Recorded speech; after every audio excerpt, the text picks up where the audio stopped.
কি দেখাইবেন আবার? একটা জিনিস দেখাই। কি কি কি আই নাউজুবিল্লাহ নাউজুবিল্লাহ, কি করতেছো? দাদা দেন একটা বিষয় দাদা। কি? আমি মসজিদে 100 টাকা নোট দিছি, হ্যাঁ বুঝছেন? হ্যাঁ, 100 টাকা নোট দিয়েছেন।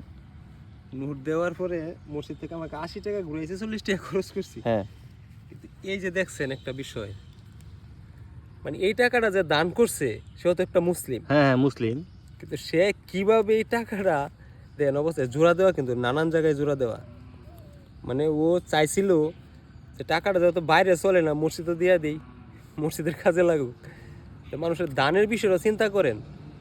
একটা মুমিনের কথা চিন্তা করতে হবে এমন যে নিজে যা পড়বে আরেকজন ভাই যেন তাই পড়তে পারে, এরকম চিন্তাধারা করতে হবে।